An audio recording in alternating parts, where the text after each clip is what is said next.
A journey of 1,000 miles begins with a single step. That's according to a Chinese proverb. That journey can't be an entire lifetime. A study in 2020 showed that the average adult walks about 75,000 miles during their existence here on Earth. So maybe that journey of 1,000 miles reflects certain periods of our life.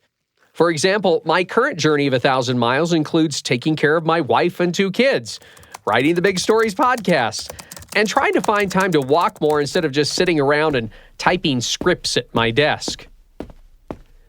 Bill Story's journey of 1,000 miles is a bit different. He would love to take just one step under his own power again.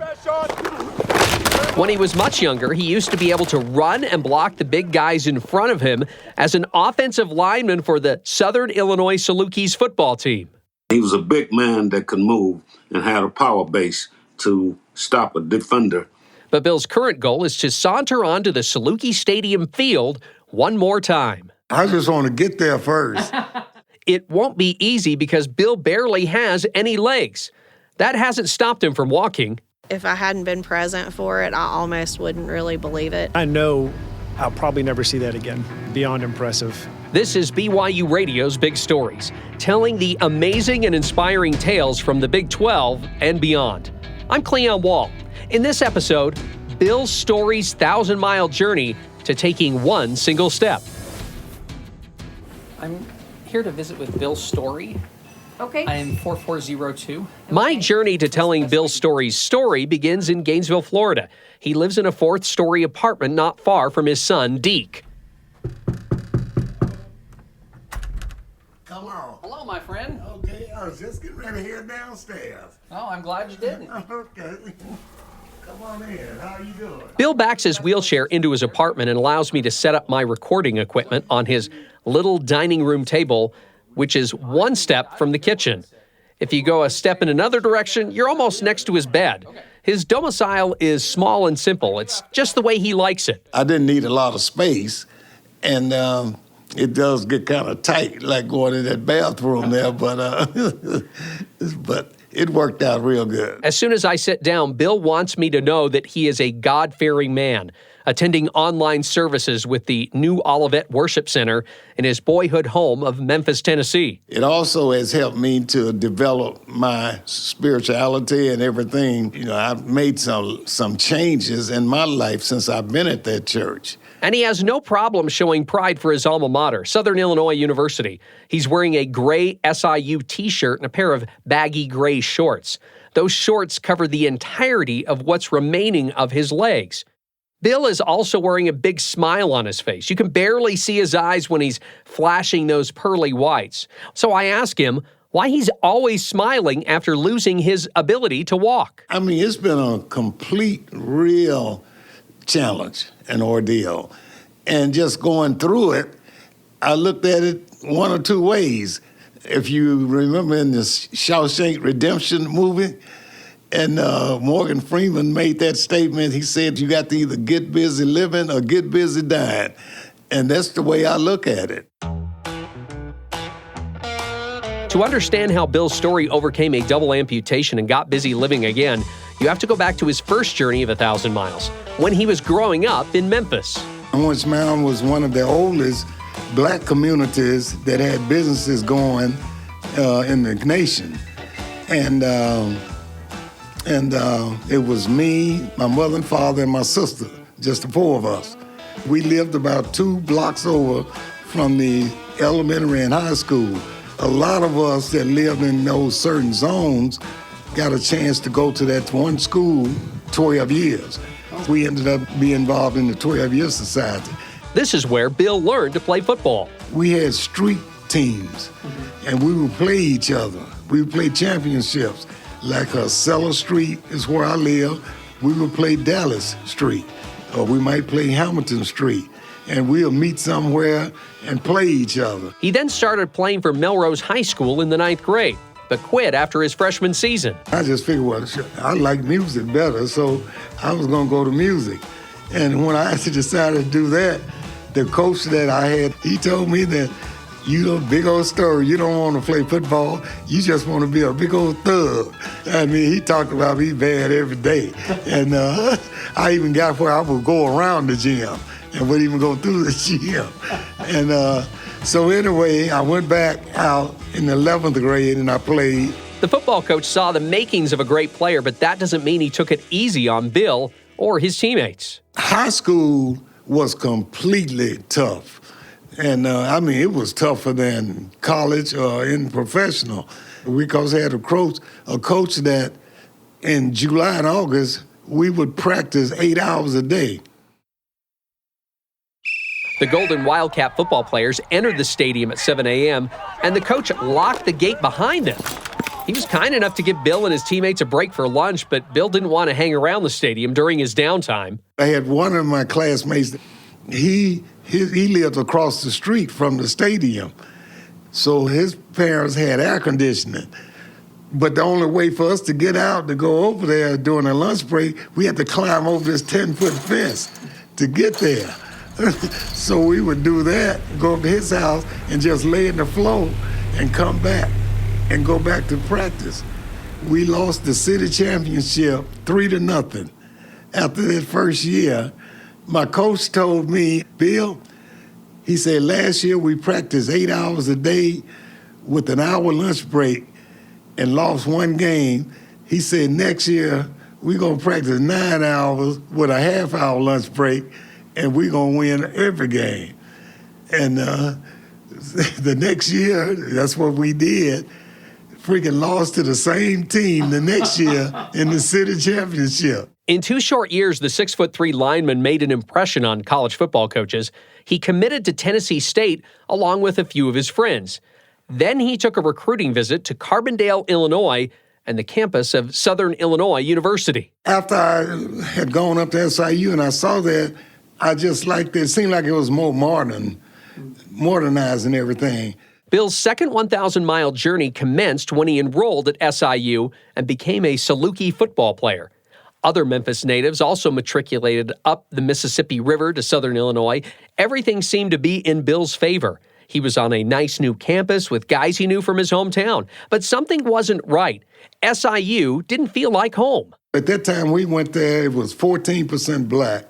I had come out of a high school that was all black the whole 12 years. And it was a different culture going to SIU. I had got tired of SIU and I was ready to go to Tennessee State or Jackson State. And the guy that was my roommate, he said, man, if you don't just love football, ain't no need of you going down to Tennessee State. And I thought about that, and so I changed my mind at that time. Bill focused more on his studies. I really got into what it's going to take for me to get from point A to point B, and point B was to graduate. I would go back to the dorm sometimes, especially when grades come out, and people would see grades and they would say, how you pull grades like that? Say, you were at the same parties that I was at. But my system was, after football practice or after my last class or whatever, my routine was always, I go straight to the library and do all my work.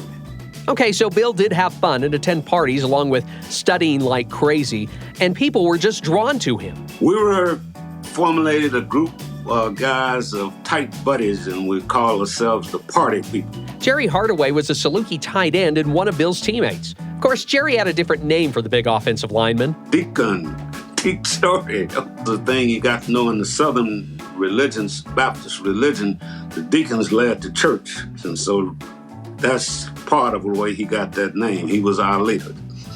And when the old coach would come over and catch us in what we're doing, the Deac would represent us over there. Did he represent you well? That's what I want to know. He negotiated pretty good. Sometimes he didn't negotiate at all. I came home late about 1 o'clock, and all the coaches were there, and they were upset. Bob Thomure is a former SIU linebacker and teammate of Bill's. They assumed that all the white players had a party. Well, Billy comes out of his room. He says, hey, coach, it was everybody on the team. So Billy talked everybody into running at 5 a.m. in the morning. I don't know if he demanded respect or you respected him from just who he was. And he had some natural leadership about him. if you couldn't like Billy, you weren't going to like anybody. And he was a genuine guy. He was always bigger than life in the sense that he was a big statured guy.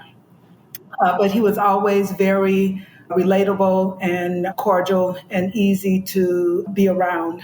Paulette Change met Bill through a common friend her freshman year at SIU. I thought that I was a fast runner. He thought he was a fast runner. So we had a challenge that I would beat him running down the hallway. And I did take off, and I think I took off faster than him. The mistake that I made is I looked back, and I saw him gaining on me. And at some point, I felt that both of us could not pass in the hallway together. So I ended up really kind of ratcheting back and stopping. Bill was also fast on the football field and talented enough to play both sides of the football.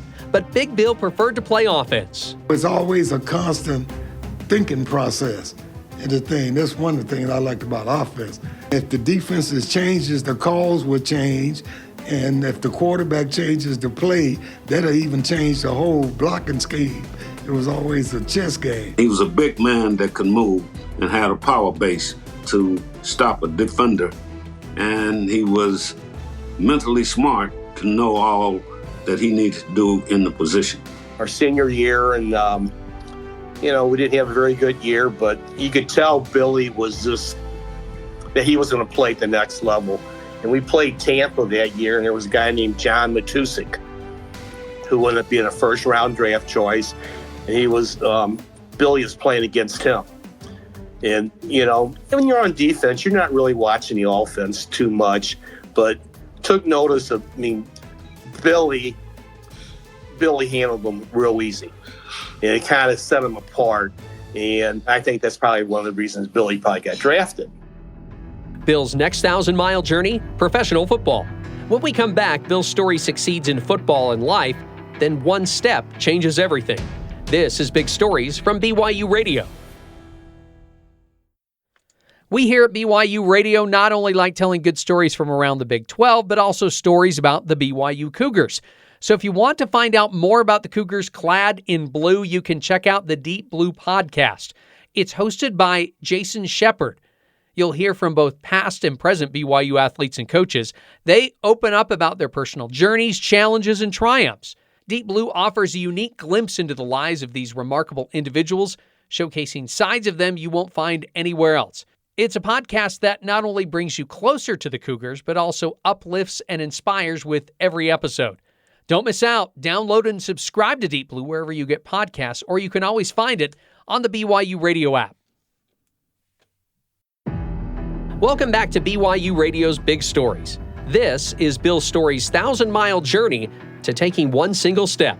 Bill Story was a standout offensive lineman for the Southern Illinois Salukis in the late 60s and early 70s. Bill was the kind of guy that you can lean on him. Former Saluki teammate Jerry Hardaway said, Bill was a team leader and one of the friendliest and happiest guys you will ever meet. His next stop, the National Football League. In the 1973 NFL Draft, there were 17 rounds, and Bill was picked almost in the middle of it. I got a call from Hank Stram, and he was the head coach in Kansas City at the time. And they drafted me, so, I started preparing for that. I remember when he was drafted by the Kansas City Chiefs, and that really came as a surprise to me because I didn't think in that way. Paulette Change is a friend of Bill's from his college days at SIU. I didn't understand that most college football players wanted to be drafted by a team, and I didn't see him that way because he didn't behave that way. He never touted his greatness or anything like that. Story didn't have a storied rookie season. An injury prevented him from playing one snap. And before the start of the second season, the players went on strike. Chiefs head coach Hank Stram called Bill and asked him to cross picket lines. This could have been Bill's chance to show off his skills and potentially start. But Bill told Coach Stram he first wanted to talk to his agent. This was a Tuesday. He calls me back on a Thursday morning, 2 days later. So, and when he called me back, well, I told him I was going to stay out. And at that particular time, the last words that he told me that day was, Bill, I think it's a shame for you to throw away an opportunity like this. And But he don't know. I got to practice against these guys that I've already spent a year with. And so I stayed out, walked the picking line, and I noticed they had people going around taking pictures of everybody on the picking line. So I know this ain't gonna be good. The Chiefs cut Bill right before the start of the season, but his playing days weren't done. He first survived a short stint in the short-lived World Football League. The first thing I heard when I walked in the locker room was, if we don't get no money, we ain't gonna play. The league eventually folded, then Bill taught at a probation school in Illinois. And I hated the job, too. That's when the Chiefs signed him to come back and play in Kansas City. Under new coach Paul Wiggin, he learned to play 4 of the 5 offensive line positions and gave his all on special teams. Then he got his big break. Nick, the guy that was playing the right tackle, the starter, he hurt his knee in warm-ups. So I had to start. That start would come against Pittsburgh's famed steel curtain defense. There's L.C. Greenwood, there's Dwight White, there's Joe Green, and all of them on that side. Steve Furness was the other defensive lineman. So now you think about this time, I'm like 24 years old at that time. So all of a sudden now, I got to start. And I had started the game. Yeah. Then I started thinking that, well, this is my opportunity here, my time. So I got out there, and I had probably one of the best games I ever had. Bill proved he could play in the NFL and hoped to do great things the following season with the New Orleans Saints. Hank Stram had been named the new coach of the team, and Bill wanted to play for his former coach and protect Archie Manning alongside Conrad Dobler. He was named the most dirtiest offensive lineman in football, and I just had a dream of playing with this guy. So I was calling down there, and I wanted to get traded to New Orleans. Well, Hank told me that it was nothing they could do until Kansas City released me. Mm-hmm. They held on to me all through the preseason, wouldn't let me play during the preseason. Mm-hmm. Then when they released me, was right at the beginning of the season when everybody had set their rosters. His NFL career was now officially over. After finishing the 1976 season with the Edmonton Eskimos of the Canadian Football League, Bill hung up his football cleats for good. He decided it was time to move on to the next 1,000-mile journey. His first step, teaching school and coaching the game he loved. He then shifted to restaurant and store management because it paid better. All the while, Bill was helping to raise his 2 sons. The younger of the duo was named Deac, just like the nickname Bill received in college. He was a great dad. He made me work hard, made me finish the job. There were times where I did not want to play football, and he wouldn't allow me to, quote unquote, punk out. And that was more or less a mind game to let me know that I was not being as tough as I should have been. Deac followed in his father's footsteps, playing offensive line in college. I was lucky enough to win a national title at the University of Florida, and I was on a team that won 4 SEC championships in a row. Deac now teaches and coaches kids not to punk out at Gainesville High School. I teach driver's ed and Hope Fitness, PE, and I coach weightlifting and volleyball. Love Gainesville. Don't have any plans on leaving for right now. It's just an awesome place, as you can see. Bill only joined Deac in the north central Florida city out of necessity. He had a fall in Memphis. A friend of his called me, and he was in pretty bad shape. But before we get to Bill's almost deadly tumble, we need to go back in time, back to a Friday night in 2005 when Bill was managing a Walgreens in Memphis, Tennessee. I was at work in my store, and I tripped. I didn't fall all the way down, but I fell forward, and I felt like I sprained my ankle. He rested and iced his ankle on Saturday. On Sunday, he got up to go to church. And it's just something wasn't feeling right. So I went over to the hospital in Memphis. They finally came out and told me I had ruptured my Achilles. Bill had surgery to repair the Achilles, but there were complications after it. So he had another procedure, and another one, and another one. By it being a workers' comp case, I had to meet with the independent orthopedic there, So when I met with him a couple of times, his last words to me was, Bill is full of infection down there. Bill eventually had his right leg amputated below the knee. He continued to live in Memphis for several more years. One night, he was in his house when an old classmate tried to call him. I couldn't find my phone. I heard it buzzing. I couldn't find it. And I guess at some point I was down looking for it. So I'm crawling around the floor looking for the phone, and I couldn't find it. And then, darkness. Bill passed out.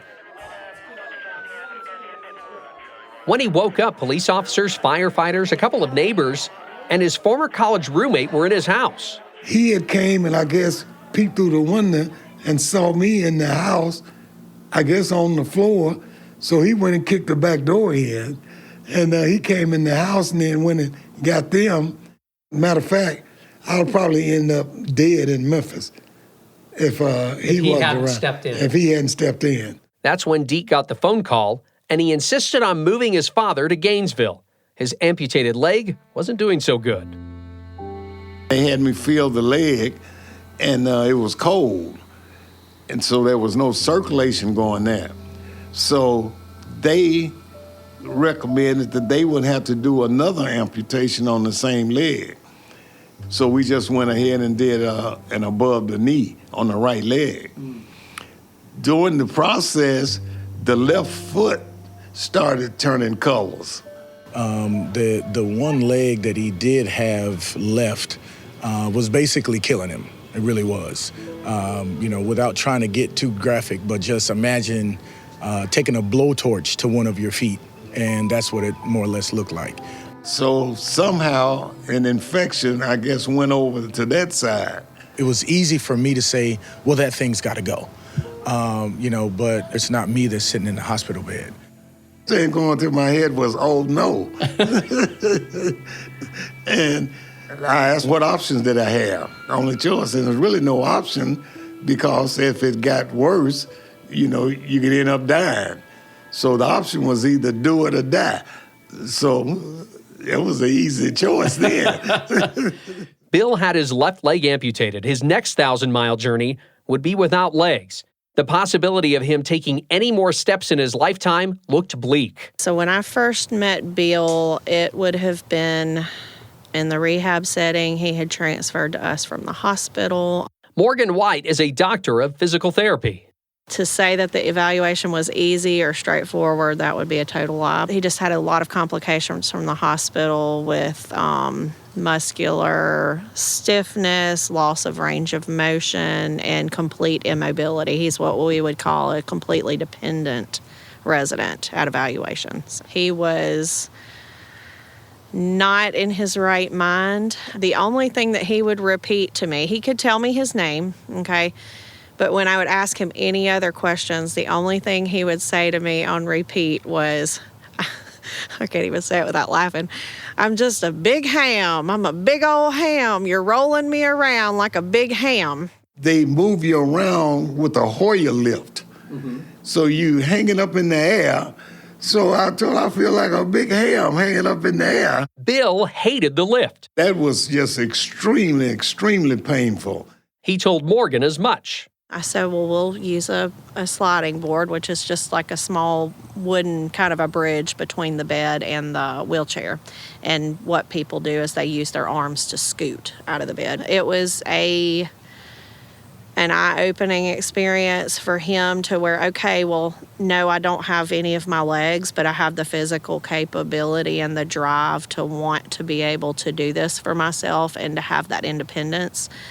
At that point, as a therapist, I started to realize, okay, well, maybe I've been limiting my expectations with this gentleman. From the first impressions, you knew it was going to be a long road from looking at him, but when you talked to him, you knew he was going to get there. Physical therapist assistant Charles McNeil worked with Bill along with Austin Williams. I tried to work with him at about 9:30 in the morning. Bill was like, no, man, you got to come at 1 o'clock in the afternoon. And once we set a relationship with each other, we worked with each other about 2.5 years. Coming down to the gym, he'd be the first one to wheel himself down only at 1 o'clock after lunch. At the end of, every other session or whatever, I'd say, okay, Bill, do you want to try this? Or You want to do it one more time? And he always says, well, damn, I got to now. Bill, he's stubborn as a mule. It's that stubbornness and that drive to want to have that independence. And it wasn't even like just a lot of people will settle for, okay, well, if I can be independent from a wheelchair, then I'm fine. But that wasn't really good enough for him. He was like, I want to take this as far as I can possibly go.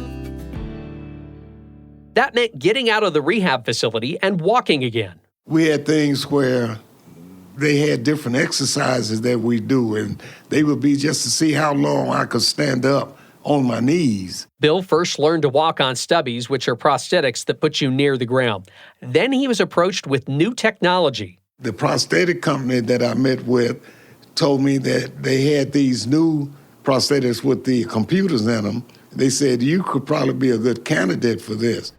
We kind of progressed in an untraditional manner to get to where he's at right now. Charles McNeil said Bill would never be able to walk all by himself. We had to find like a walker.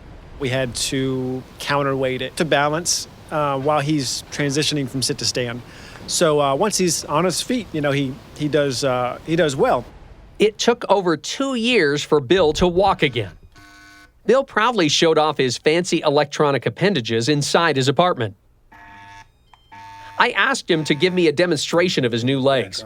Bill takes his time putting on his leg socks and then strapping on the artificial limbs. I then act as his assistant to help him stand and lean on his walker. Okay, and we go on 3. Okay. And I'm pushing my legs down in the back of the prosthetic. Okay. Here. All right. 1, 2, 3. You can hear the prosthetics react to the movement. The next thing you know, Bill is standing and leaning on his walker. I move behind him with his wheelchair to make sure he doesn't fall backward. Hold on. It's like that if you were standing at the roof of your house on 2 ladders, one foot on one ladder, another foot on another ladder, and both of those ladders are swinging. That's what it's like. And you're up in the air. Once Bill kicks his right leg out, the prosthetic acts just like a real leg. Yep, you sound like a robot. Yeah, a robot. That's pretty slick. His steps are small, but he can walk. Having that football background kind of gave him the insight of what he needed to do. So will Bill be able to fulfill his dream of walking onto the field at Saluki Stadium one more time? There are a lot of obstacles in his way, including other health issues. But you should not bet against Bill when he puts his mind to it. I think he's inspiring because he epitomizes what it means to not give up and to set goals. I would think his message would be always continue to push yourself, keep a sense of humor about yourself, and don't punk out.